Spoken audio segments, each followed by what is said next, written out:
My wife, first wife, was Anna Kovac. I have 3 children. There is Stephen, Tony, Anthony, and Anna. Now, my dear wife is Maru. I bumped into her accidentally in Mexico, and I liked her, so I was a widower, and we got married. Íbamos a una fiesta, estábamos esperando a toda la familia. Por alguna razón no pudieron venir a la fiesta los de fuera. Entonces cuando llegó mi mamá nomás eran como 4 o 5 personas. Entonces dije, bueno, pues me quedo con mis hermanos. Pero me acordé que Andrés, mi hermano, me dijo que iba a invitar a un amigo. Y le pregunto, oye, ¿y tu amigo? Y en eso venía saliendo él de una de las recámaras de la casa de mi mamá. Y ya me lo presentan, ni le entendí su nombre, ni le entendí que Dios me habló, ni nada. Pero bueno, ahí quedó. Nos vamos a la fiesta y yo no me quiero sentar con la mesa de la familia, pero por alguna razón tuve que quedar ahí. Entonces hubo algo muy especial que le pregunto yo a Andrés, mi hermano, ¿quién es tu amigo? Entonces me dice, no, pues es el doctor Berczi y no sé qué, bla, bla, bla. Pero me dijo algo que me impactó mucho. Dice, es un hombre que ha tenido trabajos muy hermosos y tiene posibilidades para el premio Nobel. My father had a farm, and we kids, I have a brother, he's just 1.5 years younger than I am, and we were very good partners, and we could do almost anything what we wanted, in that place which was a rural area, just one house, and then vast area. In the war, the Second World War, an aeroplane came over the house and it come down, with 2 kilometers or so, and we went to see it without asking anybody. And my father was upset because it could blow up or something, but we could see that the Hungarian troops came across our house, and they had, I think, breakfast or something there, and they left, all the signs of guns and ammunition, and we went around the house and we collected everything. And some of this was dangerous, explosives, My mother tried to discipline me, but she couldn't hit me. She couldn't hit me very hard, so I just was laughing, But, she pretended that she is going to. Well, that was probably the best era of my life, and I went to elementary school. This is 8 years. Then I went to high school. This was 4 years, and university. That was 5 years, I think, and. I got my PhD degree, this was 3 years. Veterinary degree is Hungary, my PhD is from Canada. Cuando estábamos en la fiesta, me sacó a bailar. No, this is like this.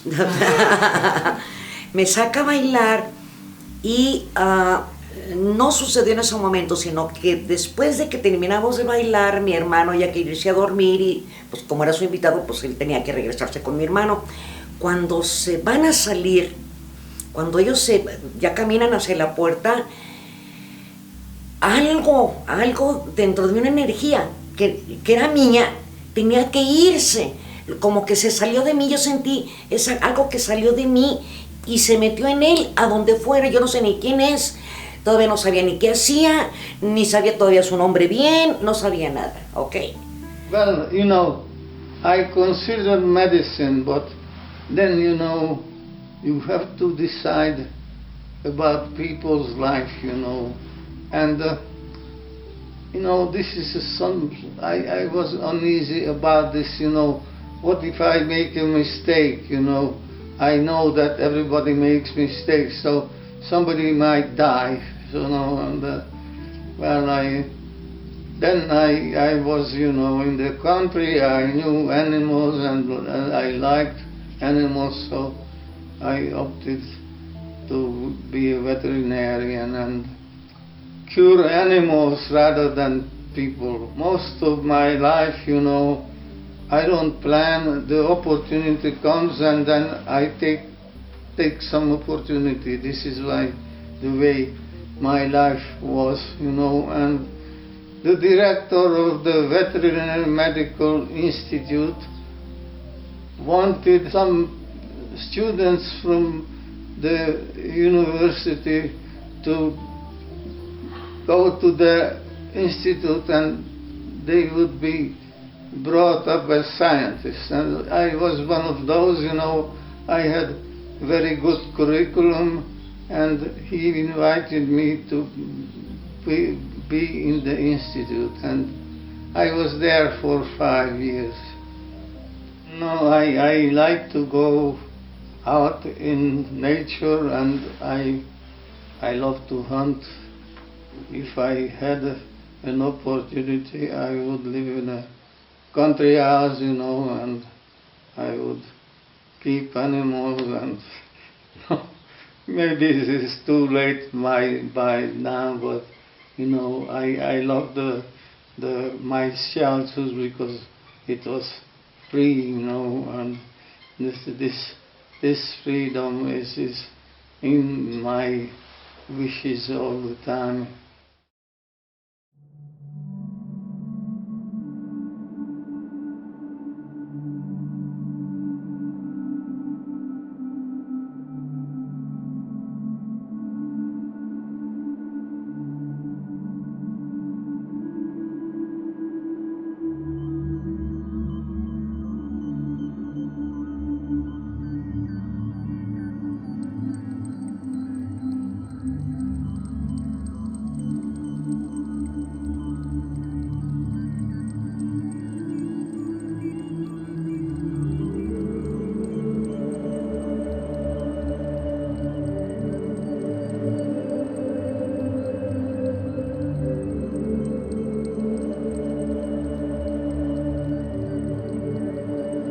The genetic build-up of the body, there is mistakes there, okay?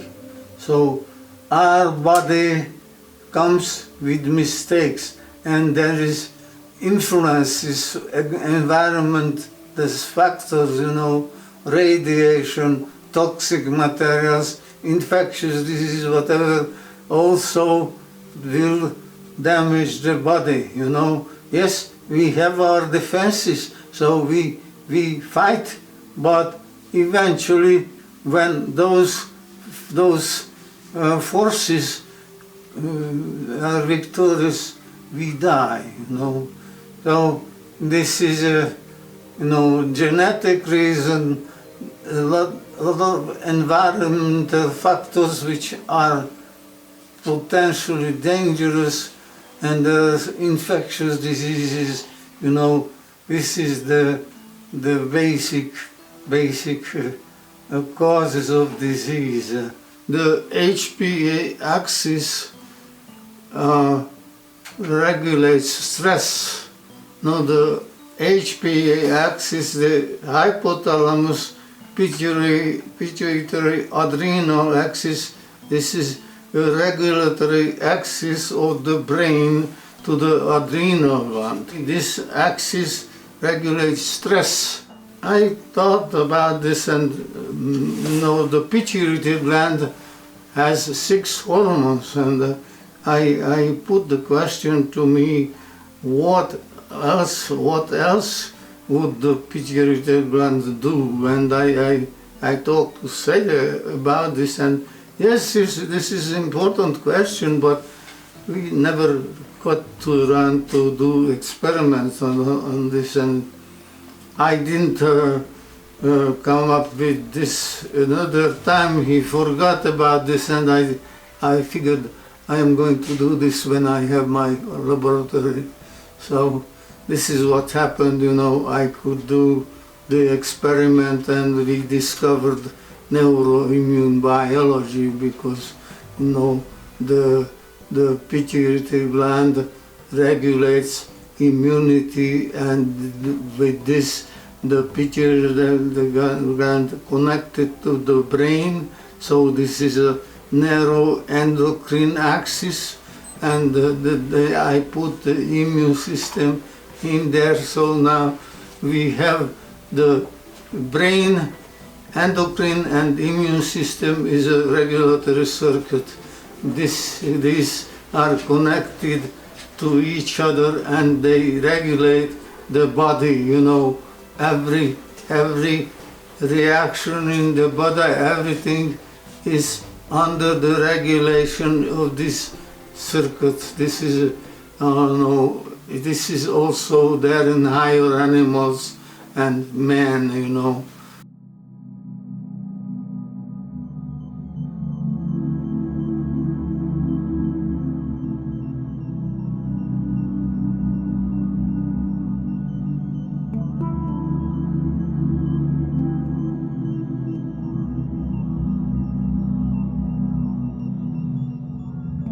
25 years ago, Edward Burrell, he was next in the hospital, in the same university, cancer.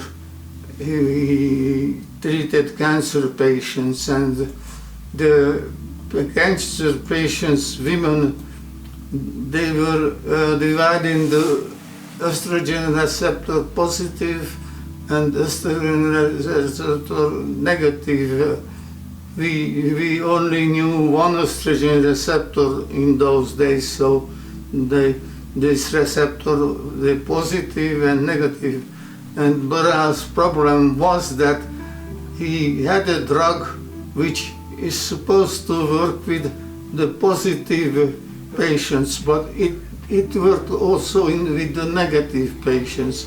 And he came to me, and he had the idea that this tamoxifen has immunological action, and these negative patients, the immune action of tamoxifen would inhibit. And then when we studied the situation, we decided that there is a second estrogen receptor, and we imagine that the positive receptor, what we know is there, and is the drug inhibits, but with the negative tumors, there is another receptor which is there in those women, and this is why tamoxifen can inhibit both kinds of tumors. We took tamoxifen and put lymphocytes with tamoxifen, and tamoxifen increased tumor lysis. This was a significant increase of tumor killing by lymphocytes when tamoxifen was there. So we tried this in animals, and in animals also it worked. We could cure 50 to 70% of the tumor-bearing animals with this system.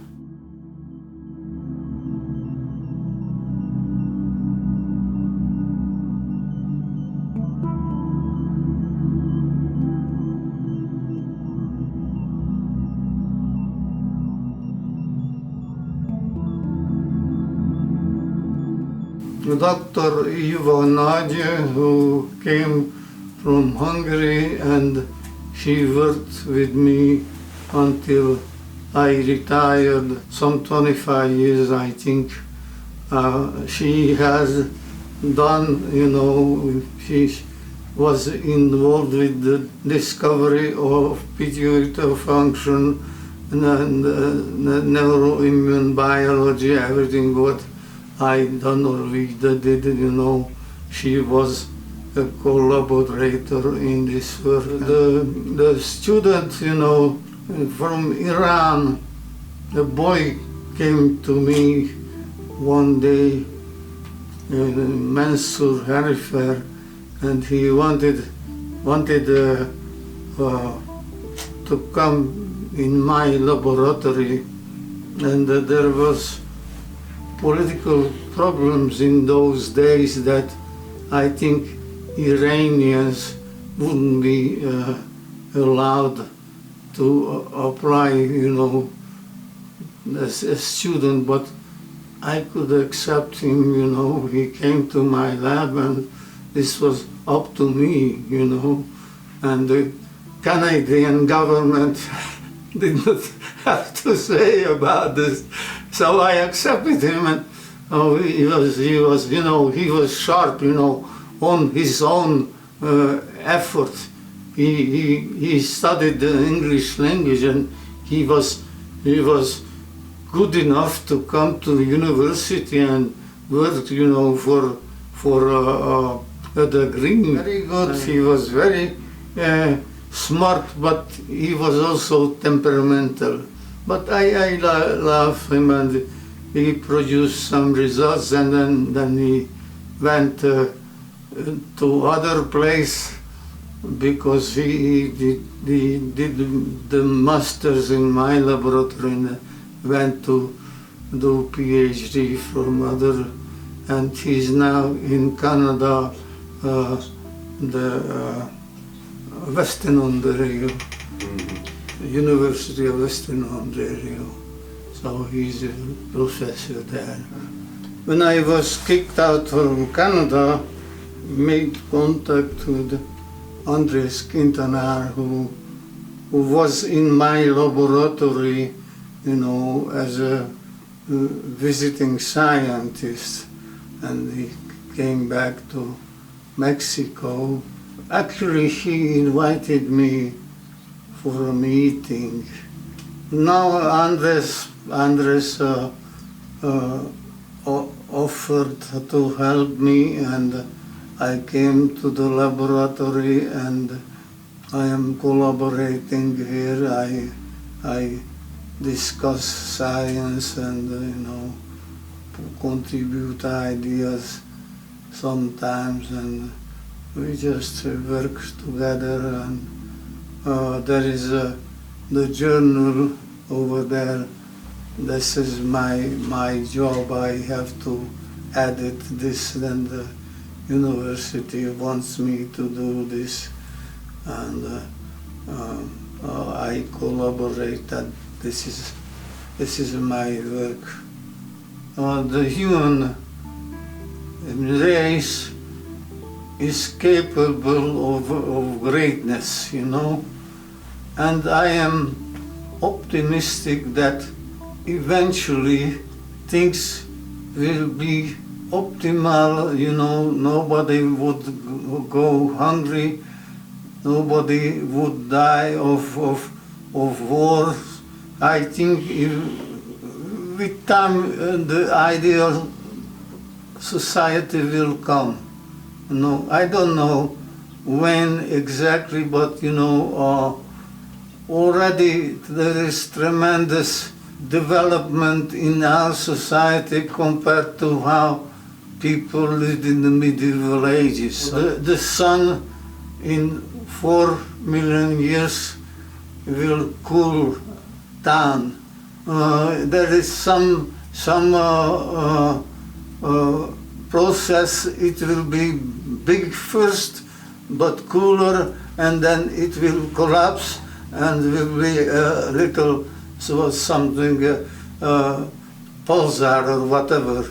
what happens to humanity when the sun cools down, okay? This is a big problem, no? So, would anybody find a solution until that time? And this is a big question, we don't know. Something would be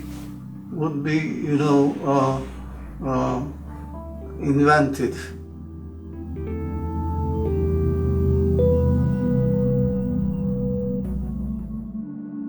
Leading a summit between the Chinese leader Xi Jinping and Donald Trump. So presumably there would be some of the details of that worked out during his upcoming visit to Beijing. Michael and Emma? And to really have to work his diplomacy skills. Ivan Watson, appreciate you. Thanks so much live for us there in Tokyo. All right, well, dozens of people have been killed and wounded. When I was a young man, I decided that I will do something with my life which is useful for mankind, for society. And now I look back and I think I fulfilled this promise, you know.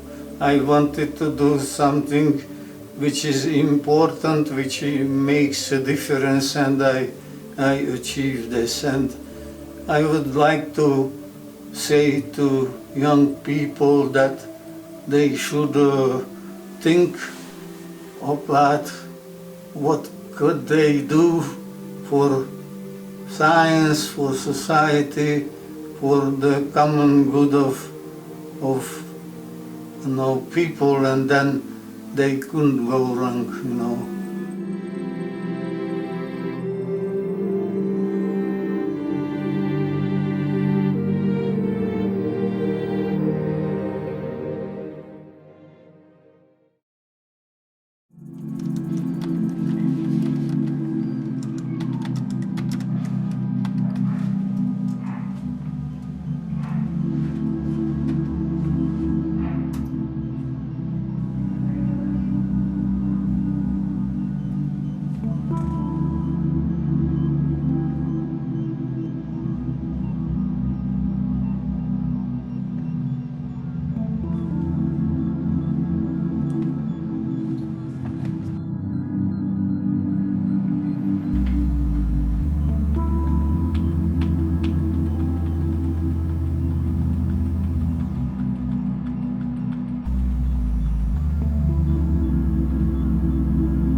Y a partir de ahí fue un enamoramiento que fue creciendo, fue maravilloso, fue un año de estar en comunicación con él y todo, hasta que ya vino otra vez a México y aquí decidimos casarnos. Él porque se aventó, dijo, ¿sabes qué?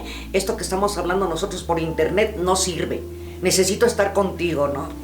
Entonces vine a México y ya tenemos una comunicación, toda mi familia estaba así, porque si a lo mejor le va mal, a lo mejor no es el hombre de su vida, no sé qué. Entonces todo el mundo me ofreció su apoyo. Si algo necesitas, me llamas. Si algo necesitas, me llaman. Lo más hermoso es que fue más grande lo que viví con él que lo que me había imaginado. Entonces, wow. Wow. Wow, ese es mi esposo.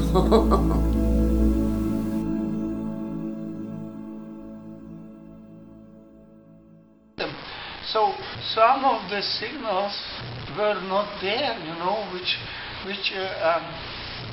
this based on cell-to-cell signaling. The rudiment of the eye and the nervous system has to talk to each other and make connection. So the nervous system sort of innervates the rudiment of the eye, and then there will be a retina, which is the nervous system, and the organizational eye, and the formation of the eye happens. This is by touching. Touching is needed between the nervous system and the eye. There is chemicals involved in it, gradients of chemical cytokines that regulate this, and when they touch, then they stimulate each other to form what is necessary for the nervous system and for the body of the eye, and this is basically the process, and the details are very, very complicated. Okay? But this is when you see in the microscope, or this is outside? The initial experiments were done in salamanders. These are because the salamander lives in water. Yeah. And it develops in water, so you can put it in an aquarium in the laboratory, and you can do experiments. And people worked in this, and they figured out at what stage you can, because the salamander development is the same as our development. The cells. The fertilized ovum, start to multiply, and there is a morula, a bunch of cells. Then it will be like a gastrula, one bag, okay? Yeah. And then it forms, slowly forms, it repeats, the salamander repeats the ontogeny in embryonal life, like we do. But wait. We do. My question is, when you study the cell Yes. in the microscope, Yes. you can see the movement, what is inside. And only when your cells are in your brain, you can see what is the work outside of the cell. How you can see that? Well, what we know is now that regulation.